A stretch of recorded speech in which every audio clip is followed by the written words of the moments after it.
m'avoir donné la possibilité de présenter effectivement ce beau travail. En fait, je suis une porte-parole, hein. Le travail a été fait par de nombreuses personnes, supporté par deux filières que sont Neurosphinx et FAI2R, et j'aurai l'occasion de vous rendre la maternité de ce beau projet.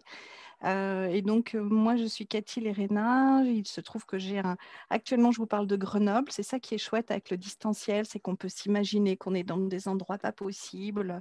Et donc, de Grenoble, j'ai cet ancrage qui se fait largement dans l'ETP et la maladie rare que sont l'UTEP de Grenoble et le CRCM de pédiatrie de Grenoble, mais pas que, aussi une fonction de coordination en ETP au niveau de la filière CFTR Grenoble.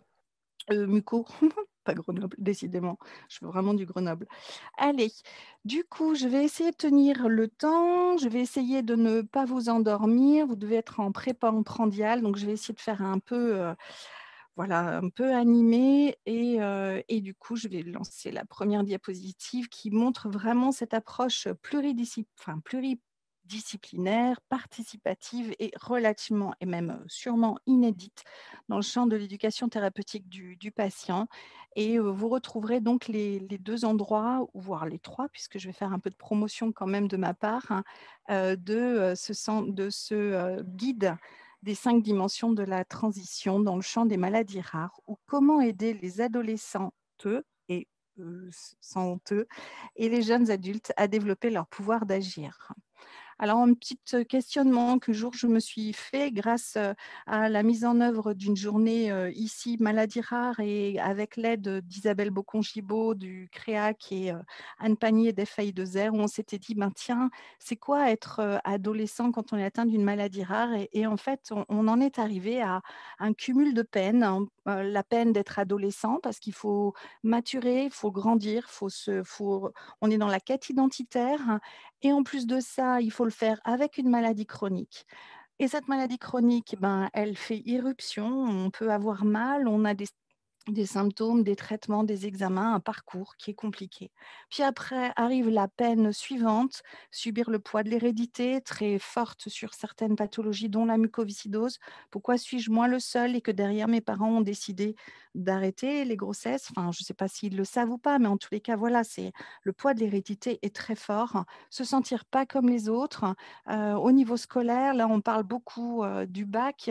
Ils ont des tiers-temps, ils ont des aménagements et en même temps, ils n'en veulent pas de ces aménagements. On va voir que quand on les écoute, ils n'en voulaient pas de cette différence. Et puis la quadruple peine, et ça, c'est la dernière auquel on n'y avait pas songé jusqu'à ce qu'on se questionne un petit peu, qu'on brainstorm un petit peu entre nous. C'est qu'en fait, ben, ils n'ont plus droit à la prise en charge des maux bénins, entre guillemets, de l'adolescent. Ils ont toujours des douleurs de croissance, ils ont de l'acné, ils ont des problèmes de menstruation, et en fait, on ne les questionne même plus. On ne les voit que sur l'angle de leur maladie chronique. Et au niveau des médecins de proximité, médecins de proximité, ils oscillent entre est-ce que c'est quelque chose qui est en lien avec ta maladie chronique ou est-ce que c'est quelque chose d'habituel. Donc, on a vraiment le sentiment que c'est une dimension, une quadruple peine qui vient un peu perdre des chances à nos adolescents atteints de maladies rares. Et puis moi, ils me le disent, hein, je suis en club, je suis sportif de haut niveau, qu'est-ce que je fais? Je le dis ou je ne le dis pas que j'ai la muco? Dans ces cas-là, si je le dis, ben, je risque de ne pas avoir le poste de gardien de hockey sur une des équipes célèbres de France. Un autre est arrivé la semaine dernière avec un magnifique masque équipe de France. Donc, c'était équipe de France de Baltrap. Et en fait, il est quasiment aux portes d'être sélectionné, mais il ne sait pas quoi faire avec cette maladie chronique. Donc, on sent vraiment qu'ils ont une vraie perte de chance. Et puis, la prévention primaire. On oublie des éléments simples autour de la santé sexuelle et affective, la vaccination.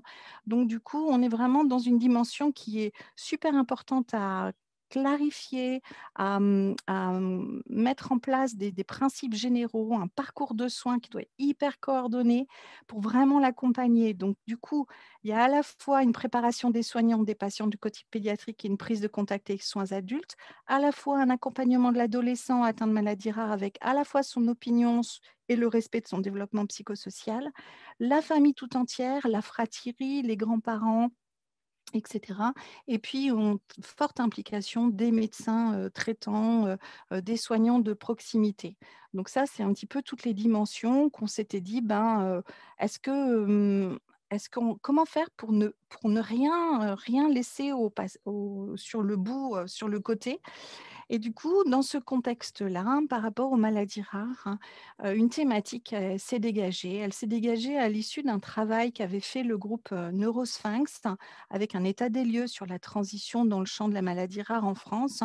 Et puis, du coup, en février 2018, l'envie de se dire, enfin l'envie, cette espèce d'alliance entre à la fois le TP et à la fois la transition, donc ces 2 groupes, interfilières, de former un groupe un peu hybride avec ces deux interfilières pour travailler vraiment le TP lors de la transition auprès de nos adolescents.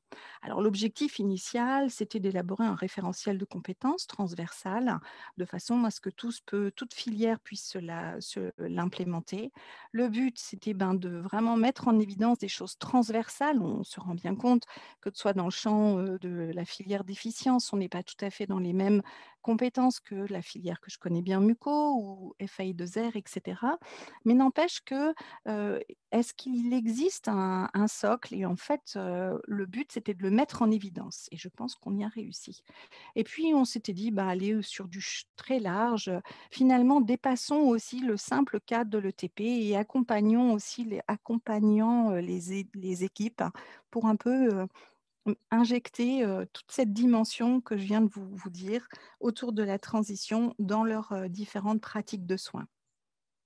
Alors, ce projet interfilière, ETP Transition, a été coordonné par, je vous l'ai dit, les deux filières que sont Neurosphinx et FAI2R, hein. Et du coup, je tiens à remercier au passage, Mélanie Romier qui m'a bien voulu prêter, certaines de ses diapositives pour, le topo d'aujourd'hui, mais pas que. Il y a aussi Emma Gatipon qui était, coordinatrice de ce projet du côté de Neurosphinx et 18 filières ont répondu présentes. Il y a une identification de 1 à 2 professionnels de santé déjà, familiers avec le TPE ou la transition dans ces filières et on était environ une 28, patients, 28 participants, dans ce groupe de travail. Donc ça, c'était novembre 2018. On s'est adossé et ça, c'était une excellente idée, de s'adosser à une structure qui allait, un peu, nous aider dans la méthodologie, parce que, ben, on le sait quand on travaille à l'UTEP, il faut un peu une méthodologie de travail pour aboutir à des guides qui, soient, solides et cette méthodologie nous a été apportée, par, l'AFDET, l'Association française, du développement de l'éducation thérapeutique et notamment en la personne et je tiens à la remercier, chaleureusement et je pense probablement au nom de tout le groupe, si j'ai bien entendu, les différentes fois où on a présenté ce guide par, donc on tient à remercier Florence Chauvin, qui a vraiment fait un travail remarquable, de recueil, de mise en musique, et de restitution, toujours très, très, claire, synthétique et qui représentait, l'ensemble des productions, de ce groupe. Ainsi, comment on a fait? Il y a eu des réunions, il y a eu des focus group avec des jeunes et puis, ils ont fait avec les deux filières cette coordination logistique, échange. Alors du coup, l'objectif, c'était de faire ce socle de compétences. Je reviendrai un peu dessus, sur la deuxième partie de mon topo, et puis proposer beaucoup, beaucoup, beaucoup de pistes, mais probablement non exhaustives, hein. Donc se pose la question de comment maintenant on va réactualiser ce guide, de toutes les ressources et des outils. Pareil, si vous avez envie de m'interrompre, poser des questions, n'hésitez pas, hein, il n'y a aucun souci à cela. Je m'adapte amplement. J'ai maintenant l'habitude de parler, bizarrement à un ordinateur, ce qui est très, très spécial quand même. Donc à chaque fois, je me fais le réflet, me dire qu'il y a plein de gens derrière cet ordinateur. Mais bon, vous êtes là, je sais que vous êtes là, donc n'hésitez pas. Donc, 1re réunion, ça a été vraiment de faire connaissance, de déterminer ensemble les intentions et les objectifs, hein, et puis de préciser un peu le cadre du travail. un peu compliqué, hein, quand on est 18 filières avec des niveaux plus ou moins organisés dans la transition en fonction des filières, des niveaux plus ou moins établis, comme venait de le dire Madame Lapointe, sur l'éducation thérapeutique. Donc, il y a eu vraiment un travail initial de constitution d'un groupe avec tous les fameux conflits socio-cognitifs. Et on en a eu beaucoup sur première réunion, et tout le travail effectivement justement de dynamique de groupe qu'a fait Florence Chauvin a été vraiment là très important. Et puis derrière, on s'est mis un peu au travail avec, en intercession, on a répondu à un questionnaire. Il y a eu une activation d'un espace pro qui a été hébergé par Transition Maladies Rares pour faire tous les échanges, à la fois des dossiers, des ressources, des focus, etc. Puis il y a eu la rencontre avec les jeunes. Alors, je n'en ai pas fait partie à ce moment-là, mais de ce que moi j'ai entendu quand Mélanie ou quand les personnes des deux filières en parlent, ça a été très fort. Et ce qu'ils ont pu avoir dit ont été très, très, très révélateurs de ce qu'on a fait après. Et donc, il y a eu 3 rencontres. Il y en a une qui était faite à l'espace transition dans les locaux de la suite à l'hôpital Necker, une à distance pour diverses raisons, et puis une autre qui s'est faite sur Lyon dans l'espace transition, le fameux local Passage, que maintenant Mélanie a. Oui, vous voulez. Donc, c'est faux. Alors, c'était un peu, à l'origine, ça devait être des focus group, mais malheureusement, ça n'a pu être parce que un monde, comment dire, peu d'adolescents quand même qui sont venus, et en fait les échanges a été guidés par les questions suivantes. Qu'est-ce que ça évoque pour vous le passage vers l'âge adulte? Qu'est-ce qui vous aide à l'intérieur de vous pour faire face à tout cela? Et sur quoi les équipes de soins peuvent travailler pour faciliter le passage vers l'âge adulte? Vous sentez déjà à travers la deuxième question, c'est qu'on était très en lien avec l'empowerment, qui était vraiment super importante à mettre en œuvre dans ce guide. Cathy, on Oui, a une question de Madame Assier, si je peux me permettre de vous je vous en interrompre. prie. Non, non, mais vas-y. Oui, excusez-moi, je voulais savoir si vous aviez travaillé également avec des associations de malades.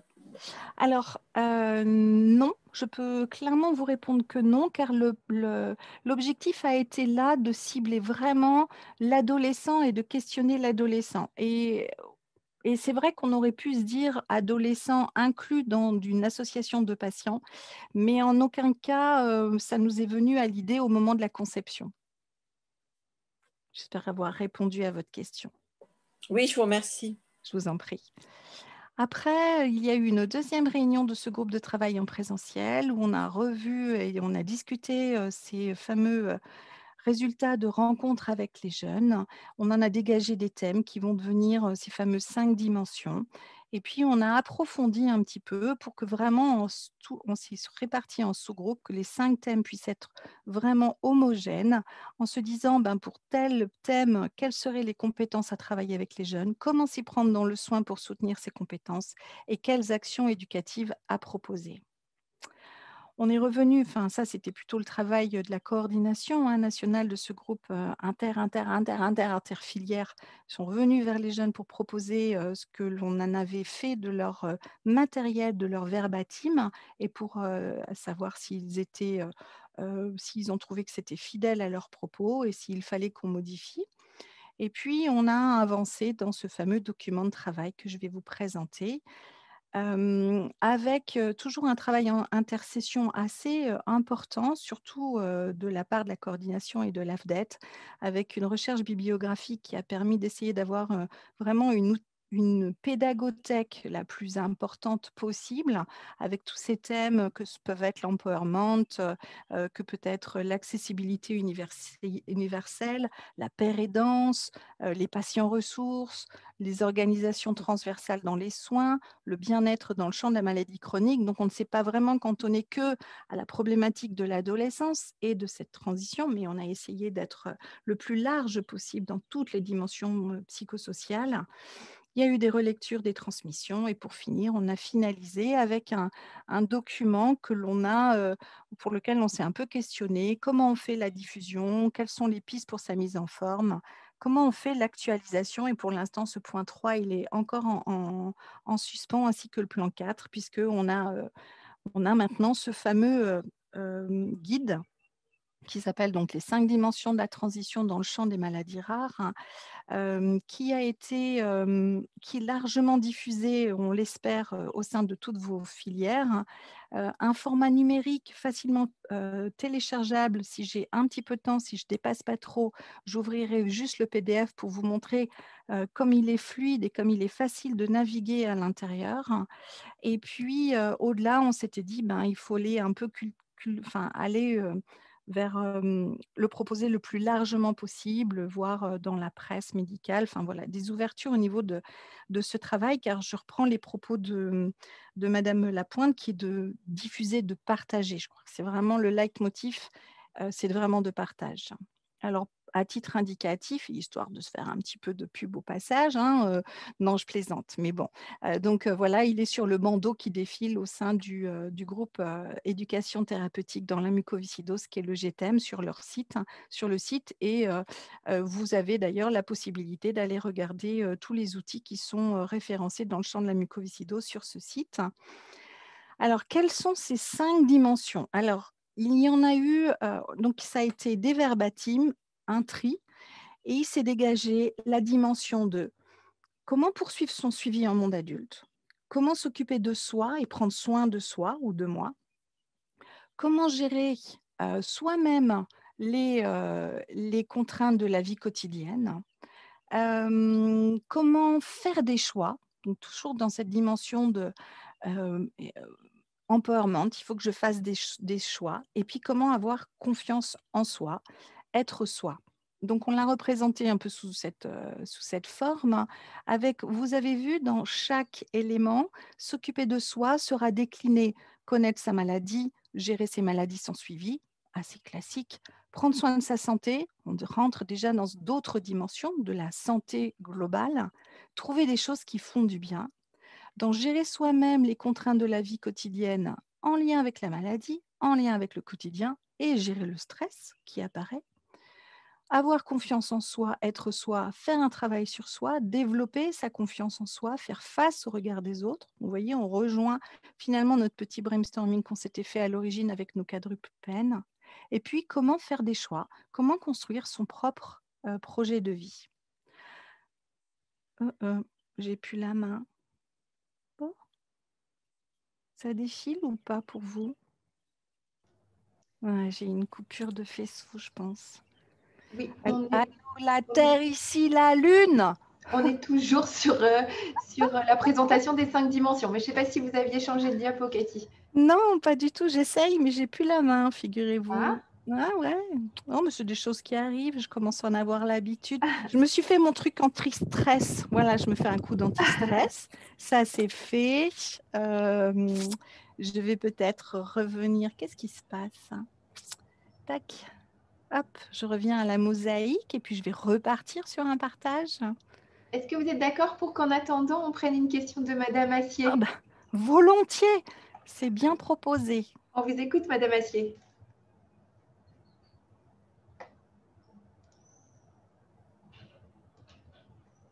Moi, j'ai l'habitude de ça, hein. C'est tout le temps le BINS avec moi.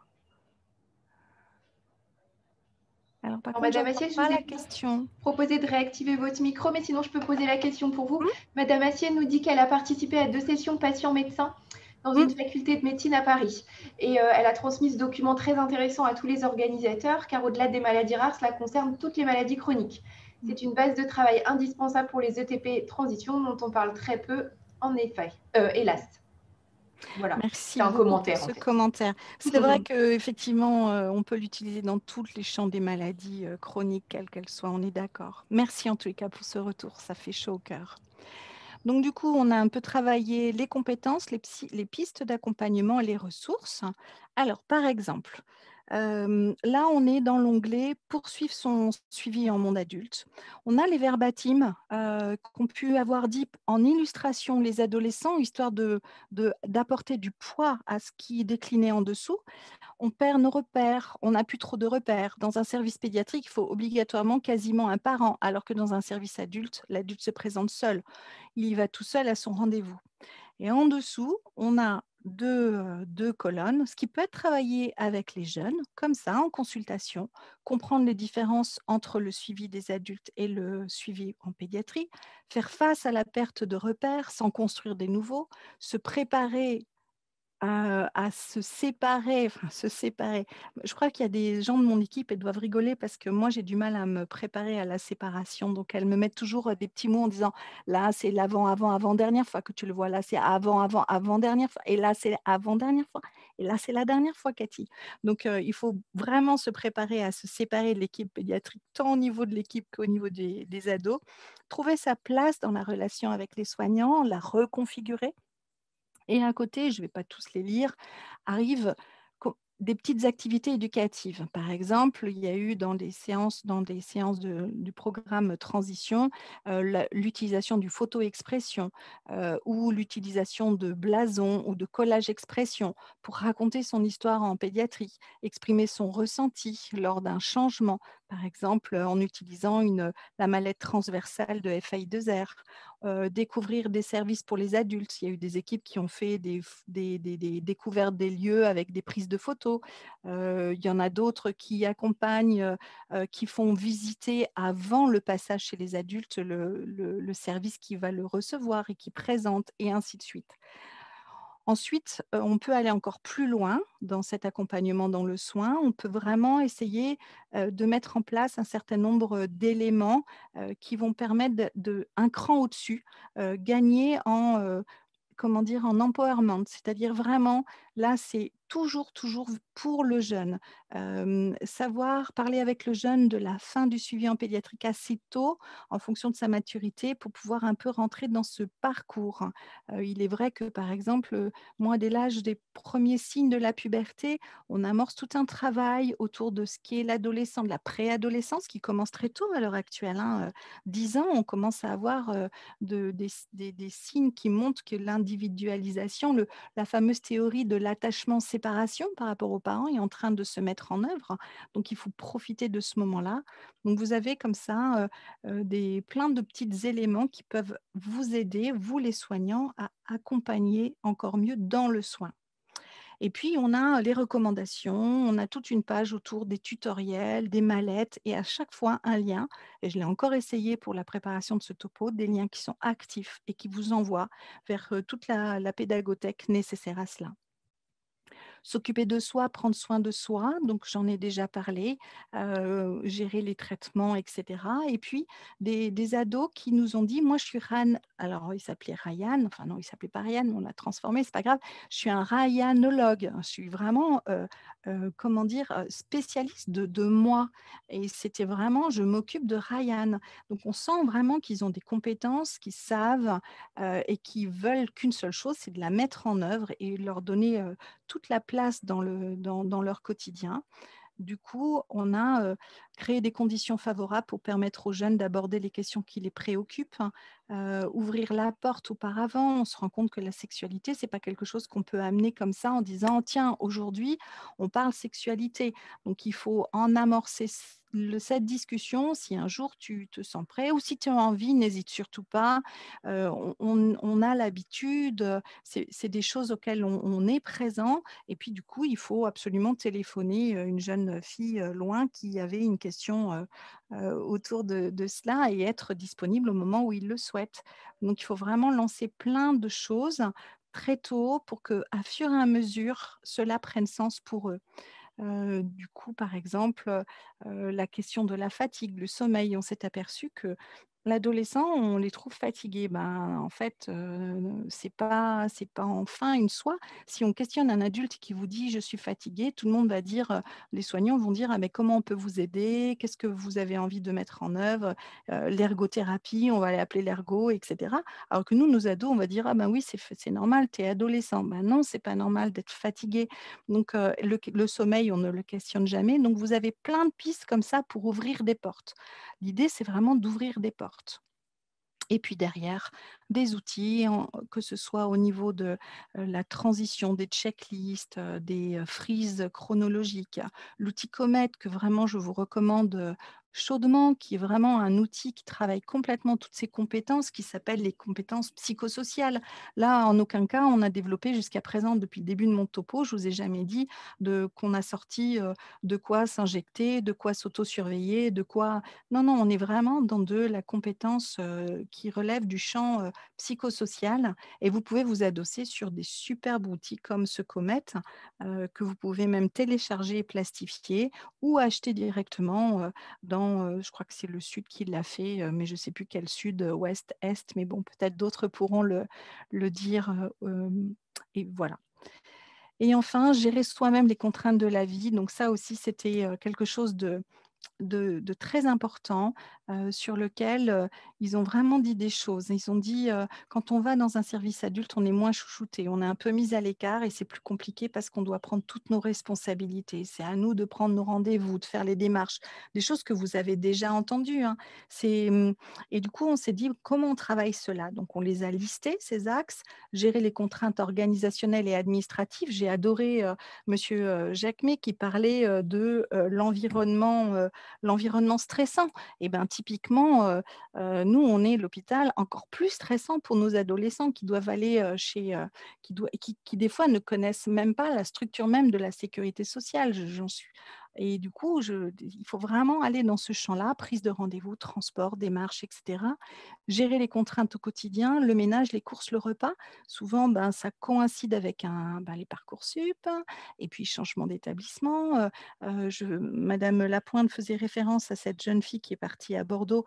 J'ose espérer c'était qu'il y a plus de 20 ans, parce qu'entre-temps, nous, on s'est bien étayé au niveau des CRCM et on transfère quand même relativement bien nos dossiers et nos patients. Mais n'empêche que il y a, ils se sont retrouvés là avec, les périodes du covid, tout seuls dans des chambres, moi enfin, c'était quand même vraiment émouvant ce qui se passait autour de nos étudiants. En plus, simplement, la covid, mais en plus de ça avec leur maladie rare, le stress, c'était vraiment il fallait aller vraiment vers eux. Donc voici un peu tout ce qu'on peut faire pour eux. Il y a aussi, gérer le stress. Alors qu'est-ce qu'on peut faire? Et ben, c'est de l'aider à planifier, s'il ne souhaite pas prendre des rendez-vous, ben, c'est à l'équipe adulte de planifier avec lui, de s'accorder sur, la suite des rendez-vous. Moi, de plus en plus en pédiatrie, je lui propose, j'ai dit: «Écoute, selon toi, on se voit dans combien de temps?» Et je laisse la marge et je suis souvent très surprise que c'est eux-mêmes qui demandent une consultation plutôt à 2 mois, alors que moi, naturellement, je l'aurais mis plutôt à 3. Mais voilà, donc voire même 1 mois des fois. Donc j'ai: «OK, banco, on se voit dans 1 mois». Donc se retrouver dans toutes ces démarches administratives, savoir demander de l'aide, identifier un médecin traitant, se familiariser avec les structures médico-sociales, poser des questions. Mais tout ça, ça passe aussi par, un niveau de littératie, assez, important. Donc il faut là aussi revenir sur, nos documents, être sûr que c'est facile à lire, à comprendre, être sûr qu'on utilise, les bons termes. Donc vraiment demander à partir de 16 ans où est-ce qu'il en est par rapport à la MDPH, pas hésiter à faire le lien entre les associations de patients bien évidemment et souvent moi je les oriente et je les incite à adhérer à une association de patients, remettre des fiches avec le parcours à l'hôpital et cetera. Donc tout ça un petit peu arrive à cette dernière dimension qui est avoir confiance en soi ou être soi. Et donc là, on rentre vraiment dans ce qui est le fond, le fondamental, le socle, l'évidence même sur lequel on peut s'adosser. Et c'est là-dessus il y a eu des paroles, c'est agaçant parce qu'on voudrait être comme les autres, mais le travail de la maladie c'est en partie de se rendre compte qu'on n'est pas comme les autres, mais qu'on peut faire avec ce qu'on a. Et voilà, donc c'est un petit peu tout ça qui a été important. Du coup, qu'est-ce qu'on peut faire avec les jeunes? Retracer ce qu'ils ont vécu. Ce n'est pas la maladie, retracer ce qu'ils ont vécu. Quelles sont les périodes qu'ils ont estimées de rupture? Qu'est-ce qu'ils ont éprouvé à certains moments? Mettre des mots sur ce qu'ils vivent. Et c'est difficile de dire les mots, utiliser des cartes d'émotion, enfin, aller vraiment dans le fond, laisser la place au silence. Je crois que les ados adorent les silences, hein. Si vous pouvez pratiquer les silences, faites-le avec les adolescents. Il y a un phénomène comme ça où ils rentrent en introspection et puis tout d'un coup derrière, vous avez la boîte de Pandore qui s'ouvre et vous avez utilisé les smartphones. Moi, j'adore leur façon de travailler à l'heure actuelle. Ils sont connectés et du coup, il faut utiliser cela. Et du coup, quand ils vous parlent quelque chose, je leur demande tout le temps, t'as pas une photo de ce que tu es en train de me dire? Et il est inéluctablement, j'ai le film, la photo, etc. Et ça ouvre plein de portes. Donc vraiment, aller dans tous ces champs-là, vraiment, et puis l'aider à se construire avec ses différences, ça c'est plutôt sur le champ, les psychologues qui arrivent mieux, mais on peut quand même aussi travailler là-dessus. Et vous avez des outils de nouveaux comètes, notamment le GTEM. Donc, on va arriver tout doucement à la fin, tranquillement, pour laisser encore la place à quelques questions. La confiance en soi, faire face au regard des autres. Et du coup, ben, je vous remercie beaucoup de votre attention. Je vous ai mis un petit lexique, hein, des t'es ouf, chelou, PLS, wesh, chum, mais interdiction formelle, je vous le jure, interdiction formelle d'utiliser leur façon de parler. C'est-à-dire que nous, on est vraiment les grands et par contre, on peut mieux les comprendre comme ça. Je vais, hop, peut-être encore 30 petites secondes, revenir sur je vous ai ouvert le document pour que vous puissiez juste le voir comment il est, sans m'étaler dessus. Hop, est-ce que ça va passer? Partager. Hop, et là, je vais revenir. Donc, c'est un document que vous pouvez télécharger en PDF. Je vais essayer de revenir sur la page de garde. Plouc, 44 pages, mais une navigation ultra facile qui vous permet tout en bas. En bas, vous avez des onglets. Vous pouvez aller depuis la maison à l'information, aller aux différentes, avec un code de couleur, aux différentes dimensions. Vous pouvez naviguer. Tout à la fin, vous avez un gros travail de références bibliographiques et des démarches qui ont été utilisées. C'est un document PDF avec, je ne sais pas comment a fait Madame Lejeune, mais on circule dedans, mais d'une facilité. J'ai hâte d'avoir un peu de billes là-dedans parce que moi, à chaque fois, c'est page après page et c'est très chiant, alors que celle-ci est vraiment super bien. Donc, allez la télécharger et naviguer dedans. Voyez si ça vous correspond. Si ça vous correspond moins, on a essayé d'être quand même la plus transversale possible.